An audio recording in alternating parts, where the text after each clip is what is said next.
All right, point of view. That's what we're here to talk about. So what is point of view? You might also hear it talked about as perspective. There's different types of perspectives in different stories, right? It might be a first-person point of view where a character is telling you what's happening in their life. Okay, if that's the case, there's a few things that we need to think about, just like we would have to think about very similar things if we were second-person point of view. Now, what is second person? Second person is like those choose your own adventure books, right? Where you get a scenario and then it's like, well, do you turn left or do you turn right? You know, to the left, there's alligators in the swamp, but to the right, there's a guy standing there looking menacing, right? Do you brave the alligators or do you brave the guy? I don't know, right? That's second person. Now, third person, there's two types.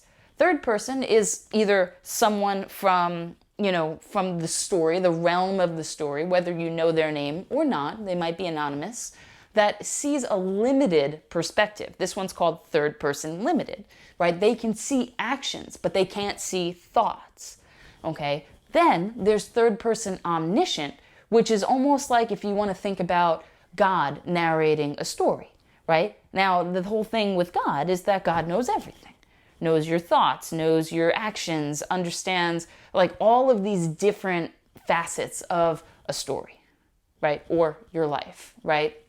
And that's what the third person omniscient narrator can know, everything, right? So that also poses other questions that you need to ask. Now, if you have a narrator that's an individual, whether that is a character, yourself, or it's one of these third person limited characters, right? Whether you know who they are or not, you need to ask a few things, right?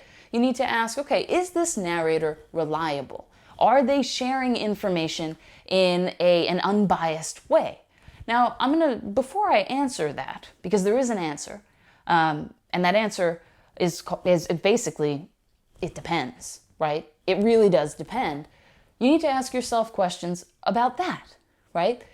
If you were telling a story, okay, and it made you look kind of bad, would you gloss over the parts that make you look bad?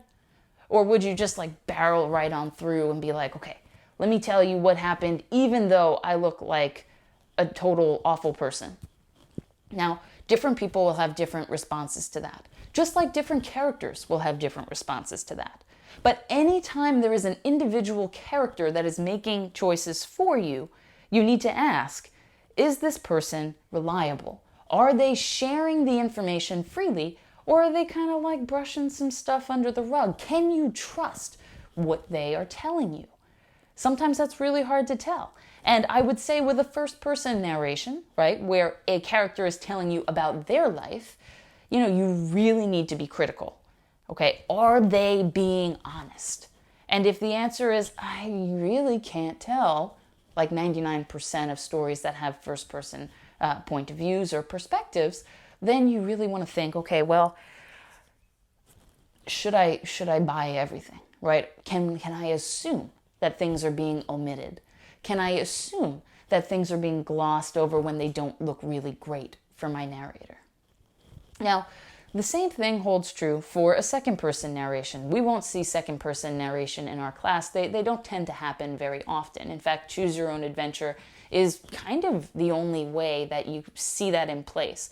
A more recent, still a little bit less recent example of this would be the Black Mirror movie.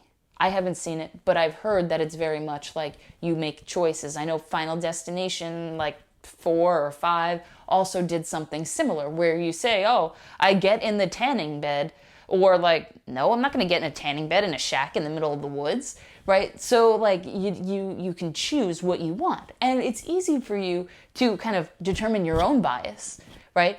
In the Final Destination example, you could say, well, I know that scary movies that take place, that are setting in a cabin in the woods, I mean, stuff's going to go down. And I wouldn't want to get in a tanning bed there, right? So you take the knowledge that you know and you say, okay, well, this could even just be a very safe cabin. You don't know, right? But because these tropes tell you, like, hey, cabin in the woods, kind of shady, you know you don't want to do that, right? unless you want to like see what happens. Because guess what? Even if you jump in that tanning bed and something bad happens, it doesn't happen to you. It happens to your character. That's fine. So you would know, like, hey, do I want to go through this? Do I want to experience this? So your bias in a second person example is going to be much more clear. You'll know why you're thinking what you're thinking, or at least you have a better opportunity to examine it kind of in here. Now, if it's third person, you want to ask yourself, okay, so is this third person limited or omniscient, first off? If it's third person limited, you want to say, okay, now, is the narrator reliable still? Reliability is super, super important. Now, is this narrator, are they seeing the big picture here? Or are they focusing on like this really small facet and obsessing about it and kind of picking at it and figuring it out without taking the big picture into account? That could happen, right? And that's something we want to be aware of. Now, if they're looking at things more generally, they're kind of sharing the kind of global idea that they're seeing, then that might be okay, right? There's less chance of unreliability with a third-person narrator, but that doesn't take away the fact that they may not be reliable. Now, if it's third-person omniscient, where they see everything, is there still a chance that the omniscient narrator is withholding something? Yeah, absolutely. There's always a chance. But you have more opportunity to see thoughts and actions in relation to those thoughts. And so because you have a bigger picture, right, you have a more global view just by default, there's more of a chance that you'll be able to come to the correct conclusion about a situation that's happening, literally unless this omniscient narrator is lying through their teeth, right? So you want to keep those ideas in mind. Reliability is the most important thing when considering perspective. Least reliable, first person, a character talking about their own life. Most reliable, third person, omniscient, right? And it just sort of, the level of reliability kind of increases as you go from first person to second person to third person limited, then third person omniscient. So you kind of want to keep that gradual graph in mind as you're reading and figure out what perspective is it. Now, sometimes it's hard to tell what perspective is happening in a story that you're reading. Now, if they use I and me, well then, boom, red flag, first person, okay? If they're using things, talking to people by their first name, if they're, talking about that sort of thing, right? Like referencing everyone by some sort of signifier, their name, a pronoun, that kind of thing, well then you're in third person realm. Now, the big kicker for second person, right, those choose your own adventure, is if you start seeing you, right? You are walking down a path and you have to make a choice, right? That's second person, okay? Right? It's that direction that they give you. But again, we don't really talk about second person that much, just generally, and definitely not in this class. So, kind of leave that to the side. The biggest ones we'll interact with: first person, third person limited, and third person omniscient. All right, so hopefully that kind of helps you understand the kind of perspective or point of view of a story. Now, how does that fit into the other things? Well, it interacts with the characters. Do these characters disagree with one another? Is the character protecting itself? It interacts with the setting. Who is defining the rules, right? Is this a society? Is the third person narrator within the society that they're seeing, or are they kind of viewing it from an outsider perspective and they don't really understand it? Now, the first person is within the society, or they're viewing something, like their perspective is themselves, right? We know that, on some level, there is truth there, unless they say that they are a man on the first page and then it comes out at the end that they're a woman. Is that possible? Absolutely, that's possible. It's weird. Doesn't happen often. But, that is something to kind of keep an eye out for, right?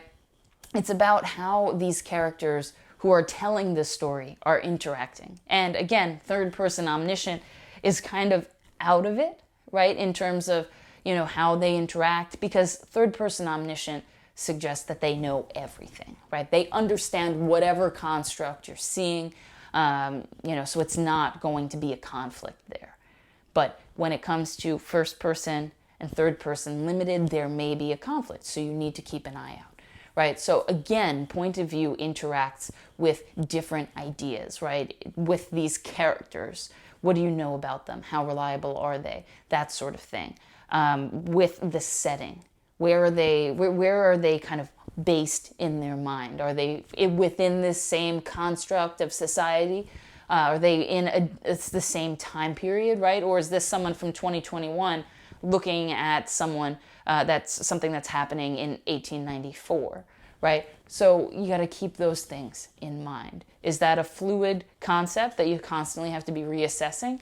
Yeah, it is. And that's kind of what makes literature beautiful. All right, so I'm going to leave it on that nice, hopeful note right there. If you have any questions, let me know. Send me a text, give me a call, schedule a meeting, come to office hours, talk to me after class, all of those things. All right, you guys, have a great rest of your day. Do awesome things, and I'll see you next time. Bye.